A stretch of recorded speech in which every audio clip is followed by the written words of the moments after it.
तमामु घणो शुक्रगुज़ार आहियां पंहिंजे पीरी प्यारे जंहिं हिन जदोजहद जे क़सम हलनि असीं त उहे माण्हू हुआसीं जेको टेबल टॉक्स ड्राइंग रूम उन मां निकिरंदी कोन हुआसीं, पर मुंहिंजो पीरी प्यारो दोस्त रशीद जंहिं मूंखे हिन जदोजहद जे मैदान में लाथो, कॾहिं थर जा ॿार हुजनि, कॾहिं के हुजनि, एहतिजाजनि जी सियासत ऐं बग़ावत जी सियासत ऐं समाज में माण्हुनि सां मोहबत जी सियासत मूंखे हिन सेखारी।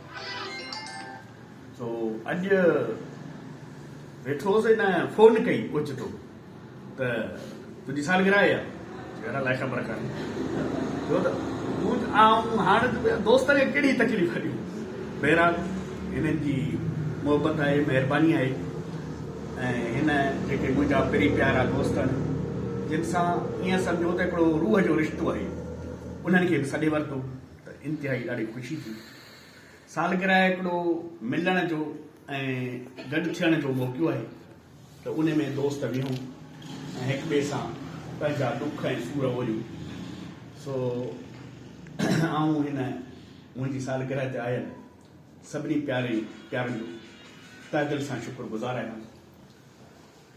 कोई एॾी वॾी शख़्सियत कोन आहियां, हिकिड़ो वर्कर आहियां हिन धरतीअ जो, हिन वतन जो, जेको पुॼी सघे थो उहो करियूं था। अॼु जेका सूरत हाल आहे उहा ॾाढी गंभीर आहे, ॾाढी गंभीर आहे। माना ईअं सम्झो त धरती जो वजूद ऐं जेका धरती आहे उहा असांजे पेरनि हेठां वञे।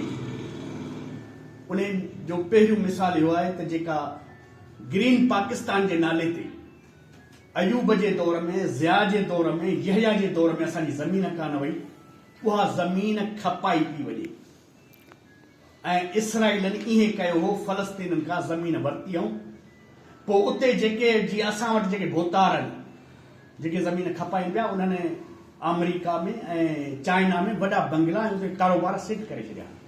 हुननि खे हिते रहणो कोन्हे, रहणो आहे असांखे जो असांजा ॿाहिरि न प्लाट आहिनि न मिल्कियतूं आहिनि। उन करे चवंदा आहिनि त जिते बाहि ॿरे उहा जाइ चले।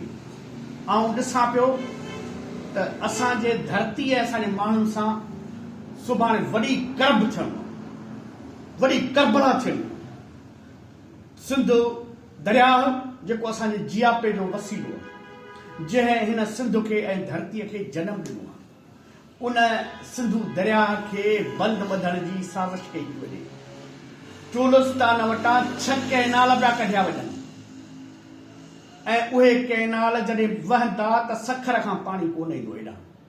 जॾहिं सखर खां पाणी कोन ईंदो त अॻे सरस्वती नदी वहंदी थर में, जॾहिं उहा सरस्वती नदी बंदि थी त थर सॼो भर थी वियो ऐं रेगिस्तान थी वियो, बयापान थी वियो।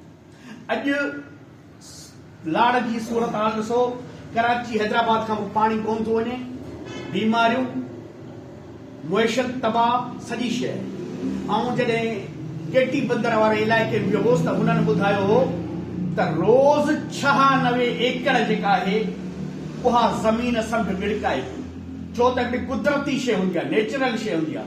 हीउ जेको दरिया जो पाणी आहे इहो हिन समुंड खे धिकींदो आहे ऐं जॾहिं लट पाण सां आणींदो आहे उन मां धरती पैदा कंदो आहे त तबर जा ॿेला ख़तम थी विया आहिनि ऐं उहा सॼी जी सॼी प्लानिंग आहे त सिंध धरतीअ खे कीअं तबाह कजे।